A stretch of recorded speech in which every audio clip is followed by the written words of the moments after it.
Hey guys, Mike here. In this video, I'm going to show you how I prepare for every battle, and I do this pretty much every time. And for me, I actually spend quite a bit of time in prep, probably more than most people. And the reason I do that is because for me, I take a lot, I find a lot of enjoyment in this game when I fully prepare. I have a strategy in mind before I start, and then I execute on that strategy. And that's just me. That's how I have fun in this game. Like when everything just goes smoothly, because I prepared well and I strategized well. So the first thing I do is I always look at the main objective.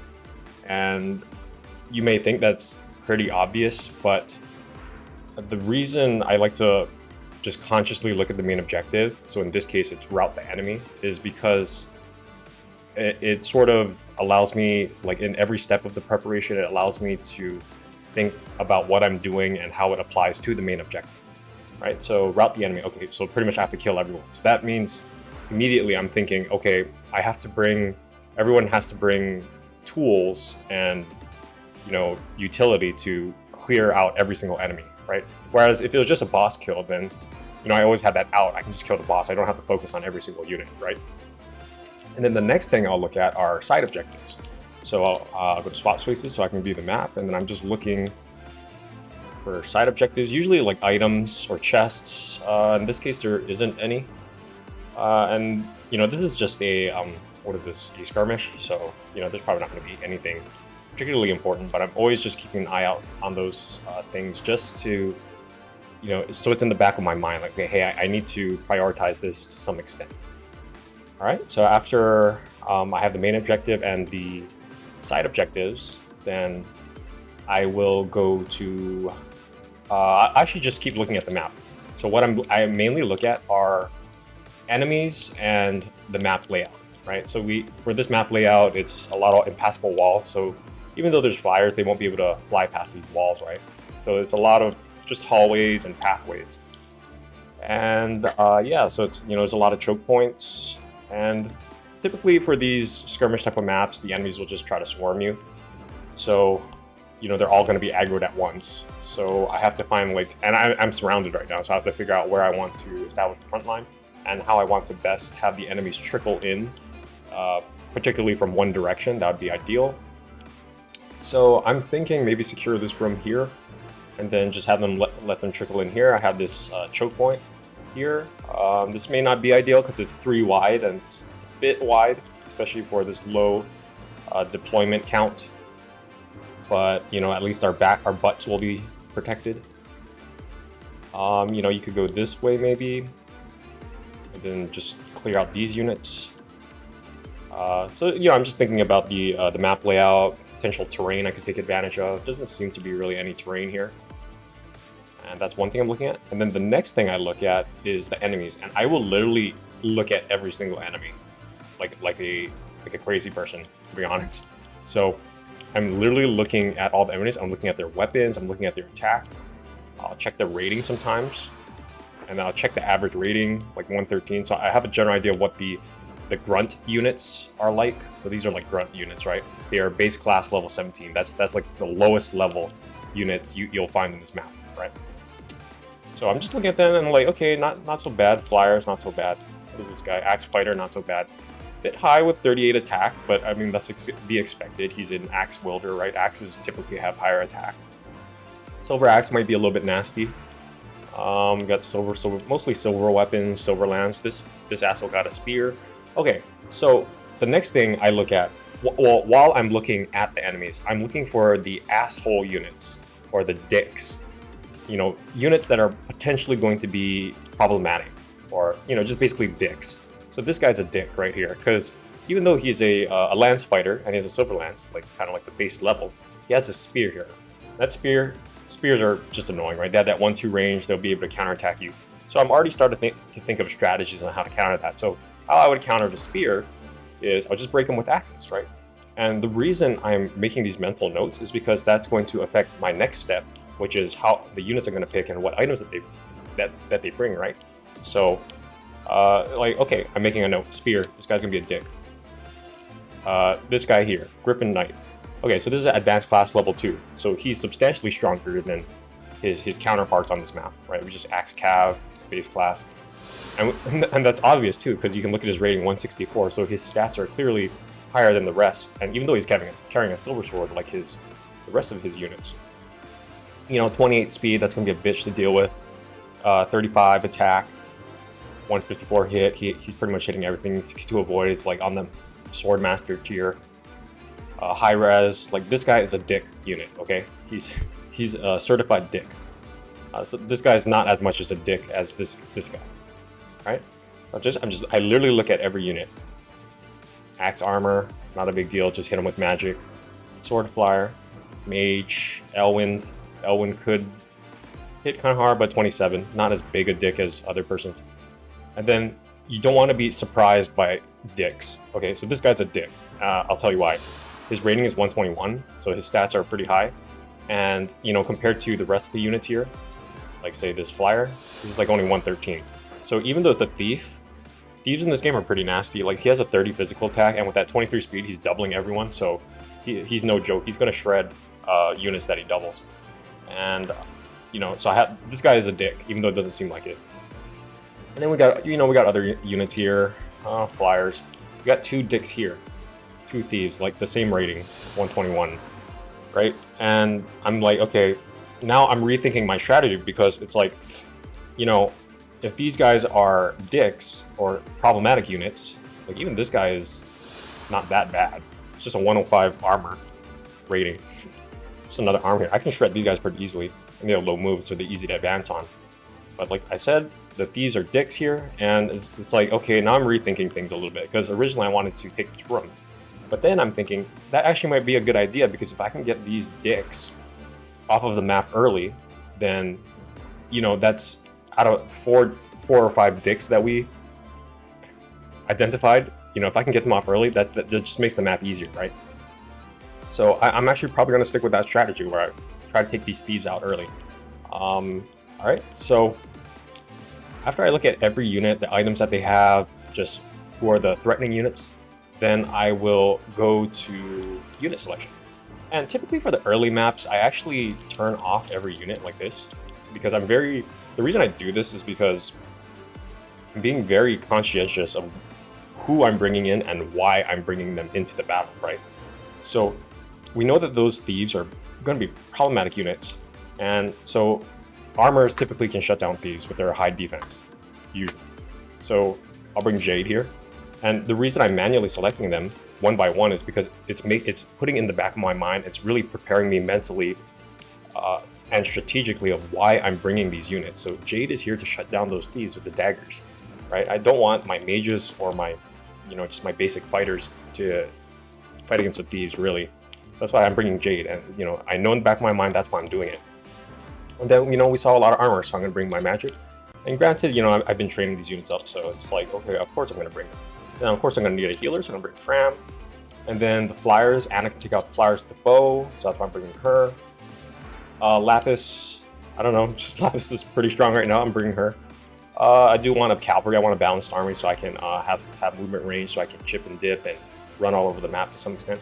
Honestly, Alfred might not even be the best choice, because, you know, if we're just going to hole up in that throne room, then you don't really need the movement, to be honest. So like Tamara would be probably a better choice. She's like the Sentinel class picket here, and you know, she has high defense. She can hold a point quite strong.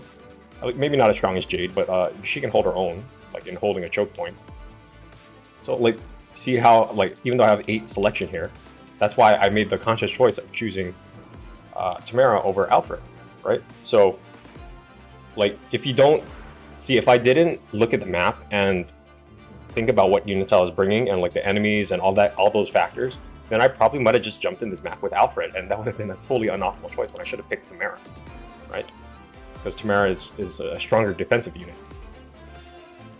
All right, so after I pick my units, then I'll just check the emblem rings, make sure everyone has an emblem ring and it's appropriate. Usually, you know, once I stick with the emblem ring, then you know, I'll usually stick with it unless I have some long-term plans to gain bond on other units for some reason. But like right now, just making sure Leave it to me. Making sure everyone has an emblem ring or a bond ring on. And it, it just matches my strategy. So I'm going for a standard strategy. Ike on Jade. We got Lynn on Lapis. Just keep Alir and Lucina. That's fine. And dancing on Tamara. Alright, so once I have the bond rings, then I go to inventory. Now inventory, I highly recommend bringing 5 out of 5 items for every single person. And that's because you don't have to,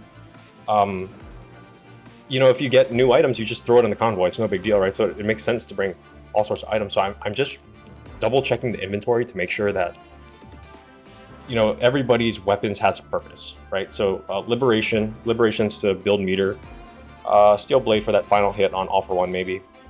Worm Slayer don't really need, but I don't really have any better options right now. Actually, honestly, the Armor Slayer can probably go on the Lear, but that's something I would consider, right? Iron Bodyguard just for fists to break magic units potentially. Clan, he's got his standard tomes, just the whole library of tomes. It's fine. Bringing a Vulneraries just to complete, fill my full inventory, and he can pull out a clutch Vulnerary heal if, that my healer can't get to him for some reason. So, I always fill out the items with healing items. So like Lewis Meal here is packed lunch. Fram has an assortment of staffs. She's just my staff user, so make sure I have a heal. Probably switch out this heal so it has more durability with probably a fresh heal staff. We got Physic Obstruct. Obstruct could be nice to slow down units. Like I said, because we've studied the map and we know that there's a lot of hallways and stuff, Obstruct we could pull out a clutch Obstruct at some point if the enemies start to overwhelm us, right? And Steel Handheart just to, break units. Saline, Levin Sword, of course. She has a staff user. She can pull out a clutch rescue if we need it, and heal, of course. So I'll have another unit that can heal. My healing output is a little bit higher. And so Lapis, main weapon, Wo Dao. Iron Blade for, actually don't really need the Iron Blade right now, but I would probably just bring more healing items on Lapis. Anna, of course, longbows, bows to take out the flyers, and axes to break the spears. Right, so she's perfectly planned out, and she's just bringing the poleaxe and the killer axe so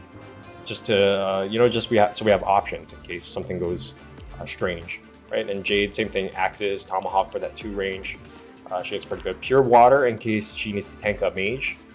She has pretty high HP, so at least she'll be able to tank a mage for maybe 1 or 2 turns, just in case, right? We're trying to be prepared. Mara, just a couple of glances. Probably should bring another Vulnerary, to be honest. And so that's how I look at the items. And one thing I actually do is, like, if I look at everyone and I feel like someone isn't pulling their weight, or just their items aren't up to snuff, or their weapons aren't up to snuff, then I will literally go back and return to world map, go to the Somnial, and just try to figure out something. I'll try different emblems on different weapons. Maybe try to see if there's a skill I can get. Maybe a refine if I didn't use up all of my ores yet and my ingots, then I will try to refine a weapon to make it stronger. Like if I see someone's not up to snuff, I'm not afraid to go back to the Somnial and just beef up my army a little bit more to be a little bit more prepared. And yeah, so that's one last thing I like to do is I always like to check the convoy for items. Well, first of all, units that are not being deployed always stick all their items in the convoy, and the reason to do that is because you can always pull out a clutch convoy item swap in case you really need it. So for example, on chapter 25 of my maddening playthrough, like my whole army got hit by an AoE, so I pull out this really clutch fortify staff use where I didn't have fortify on any of my units, but it was in the convoy. Like luckily I pulled it off Pandriel, and I pulled it and it was stuck in the convoy, so my staff user was able to just go to the convoy real quick, pull out that fortify staff, and just heal the whole army. It was such a clutch play. So that's why you want to stick all your items in the convoy for units that you're not using, right? But anyways, last thing about the items is I will go and look at all my items to make sure items from previous maps and weapons from previous maps that I obtained, to make sure that they're on a unit, because it could be better, right? So I'm just always looking at all my items, even in that are not currently equipped. I'm just trying to see if I'm making sure that every item is, or all my best items are on my current units that I'm going to use for the map, right? So just looking here, bows, tomes, daggers, stabs. Stabs I will constantly look at, like rewarp, warp, illume. Just making sure, like, if I need it right away, then obviously I'm going to make sure, like, I'm going to need a warp staff on my staff user in their inventory, right? But, just making mental notes here as well. Obstruct. I have 2 obstruct staffs. Okay. Like this, I'm fine with this. Arts. And then, especially items here, because, like, I have a boots here, and I didn't use it yet, so I should probably use that before I start the map. Talisman as well, like just other stat boosting items, tonics, stuff like that.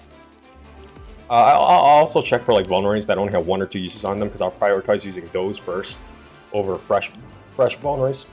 Excuse me. Antitoxins, elixirs, pure waters, torches for fog of war, of course.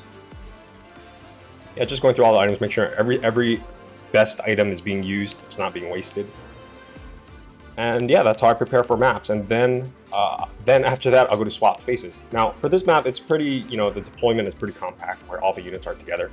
So it doesn't really matter, but, like, maps where it splits you into 2 groups, like say there's a deployment squad over here and a deployment squad over here, then it really matters, like, where, which units are standing where, because you need to make sure they can address the immediate threats on them. You also need to, if you're trying to get a very spicy, nutty, crispy turn 1 player phase, then of course you want to optimize where your units are standing to make sure they can reach the enemy units and to execute your strategy. And yeah, and it's like if I got spears here, so Anna can take over spears. She can take this flyer as well. Probably need a mage here to take care of this guy. If I was going south, so, like, I might do something like this. And I don't think the point matters this much for this map, but, like, it really depends on your strategy. So that's why it all comes together, right? Where because my strategy was, okay, I want to take this throne room really fast. So I was like, okay, I need my thief busters to actually fight these guys. So that's why I really wanted Jade up here. Jade to really fight these guys, or at least wall off against them, right? So because we looked at the map ahead of time and the objective ahead of time, just all of the details ahead of time, that really allows us to place the units that we picked in the right position ahead of time. So we have that really optimal turn 1 player phase, right? And yeah, that's pretty much it. Once you have your units in place, then I will literally start the battle. If anything is suboptimal, like I said, I will literally go back to the Somnial and switch things up a little bit. But anyways, that's how I prepare for a map. I know it's a lot of people don't do that much preparation, but like I said, I find a lot of enjoyment in coming up with a strategy and executing on that strategy, like playing really fast to make sure that strategy goes very smoothly. And I just find a lot of satisfaction and enjoyment in playing that. So hope you learned something. Hope you enjoyed, and thanks for watching.